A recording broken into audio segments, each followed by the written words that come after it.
Many first-year students, like 19-year-old Molly, are unlikely to have set foot on a maternity ward or witnessed a birth. I don't feel like I should be allowed to do this for another few years yet, but they just kind of chuck us in.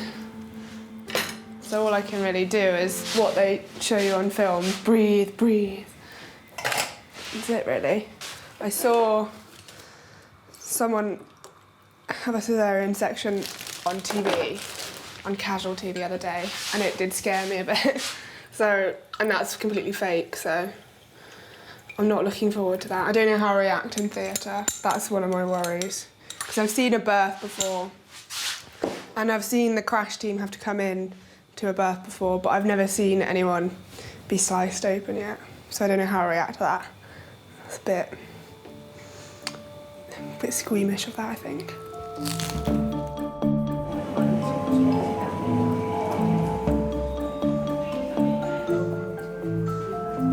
Molly is being mentored by Kathy Jones, a midwife with over 10 years' experience at the Women's Hospital. Just to remind me where you are and what you've done so far. First year, first placement and delivery. First placement and delivery today. Have you had any deliveries at all? I've seen two. Seen two, okay, we're going to go. Because it's very difficult to get work experience in this sort of area. You know, you've had little or no exposure to this kind of environment at all before your first day, so you really don't know whether it's going to be something, you know, you think you've got an idea that you know it's what you want to do, but you can't really know until you start doing it. Molly is assisting with Suzanne, who's having her second baby. The good news, well, I don't know how, you're fully dilated, okay? Because I would probably, at this stage, wouldn't necessarily do your epidural. Okay, so it's too late for pethidine. Yeah, it wouldn't work, Don. I think you'll have a baby before. It's too late. It is, I'm afraid, at the moment. Yeah. Okay, but you'll be fine. Soon. Doing great with the gas. You're going to be fine, okay? We'll look after you. I know this is not what you wanted, sweetheart, but you'll be fine. Give me a push then. Give me a push, okay?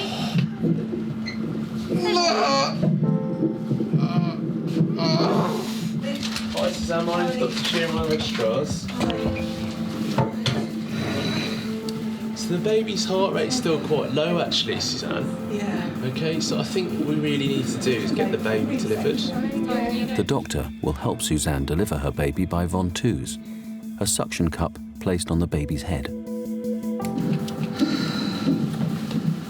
Okay, we only get 3 pulls, okay? So you must push, just like you just did, okay? God, this is all going really quick. I know. Fantastic job, Sue, okay? Great big push till he tells you differently. Push. Good girl, well done. Keep going. Great job, well done. Keep going. Fantastic, well done. Okay, just stop there for a sec. Go through. Nearly there, okay? Yeah. So next contraction, we should have the baby delivered. Is this coming? Yeah, it feels like it's time You know before we will. Go on then. Great big push, darling. Listen carefully, keep going. Keep it going.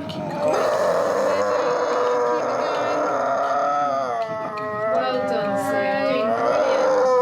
Okay, get ready to blow. And another push for me. There we go, great. Head is born. Well done, mate. Oh my God. That's her head out. She's There we go. Okay, stop. Good girl. Hello, birthday. Oh, beautiful. Happy birthday. There you go. Well done, darling.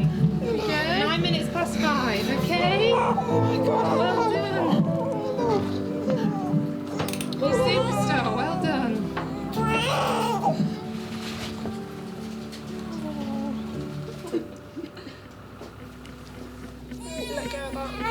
As Molly deals with the baby, the team attend to Suzanne, whose blood pressure has suddenly dropped. I think you feel a bit rubbish because your blood pressure's a bit low. Okay. Can I just re-examine you again, Suzanne, just to make sure there's no more clots in there? The problem is, if there's lots of clots in your womb, it doesn't contract properly, so it doesn't work very well. And it fills up, and you're bleeding, and we can't see it coming out, but you're bleeding onto the inside, and that's what can make you feel unwell. So we need to make sure that that's not what's happening. Okay. Molly, just go hold that.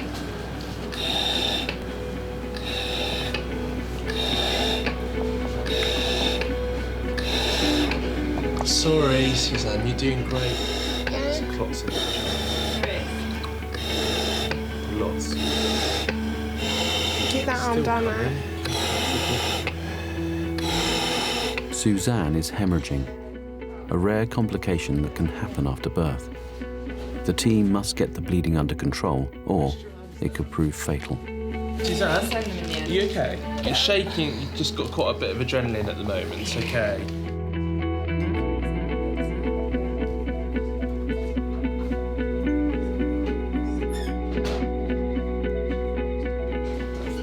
It seems to have lessened a bit. We'll keep an eye on it, all right?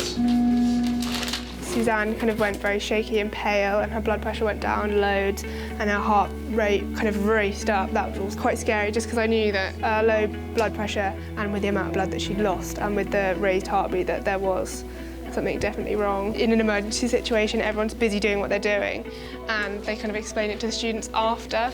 They just ask them to go grab little things, so then you're kind of there in the unknown about what the situation is and what's going on, which is quite scary. So we'll send off these bloods and we'll just see what's going on. For Molly, who during this placement the idea is that you get as much exposure to normality as possible, wasn't quite what we had planned, but I do think it's really important for the students to appreciate that normal's great, but normal isn't for everybody and normal isn't every day, particularly not when you do training in a unit like this.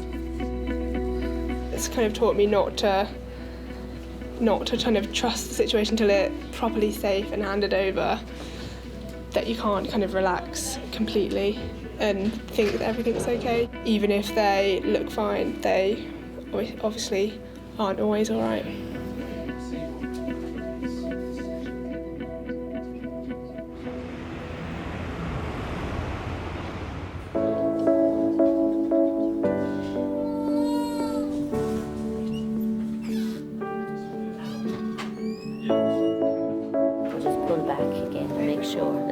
Bubble in the top. No, that's perfect. And while you're a student, you can ask anything. I'm always asking you questions. You are. And there's never anything a silly question, really, because it's never silly, is it, if it's bugging you? And you're better to ask it now as a student than to be coming when you're qualified, because once you qualify and you do your little bit of rotation, it's like you feel, I think most students feel, I can't ask that, I should have known it. And it could be a scenario happens that you haven't actually seen, and you could be qualified a year, months, you could be qualified even longer. Never be complacent, because there is always a time when you'll meet somebody you've never met in your before. With no guarantee of work after graduation, the competition for a job is tough. Now update that as well. 22-year-old Hannah has swapped her student whites for blues, having got her 40 births to qualify as a midwife. It was the best feeling in the world when I found out I'd got the job here, because it was where I really wanted to work. When you've got your white uniform on, you've sort of got that to hide behind, and your mentor, you've got them to hide behind, but now you've got your blue uniform, it's completely on you. Which side is it you're getting your pain on? Is it your Right side, isn't it? I think when you suddenly see the girls that you've trained and that have been your students, and you suddenly see them in blue and they're all qualified, it makes you feel really like, oh, they made it, look at them, they did it.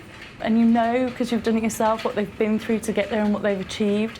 So you've come so far and you know so much, and yet it's just the beginning, so it's scary.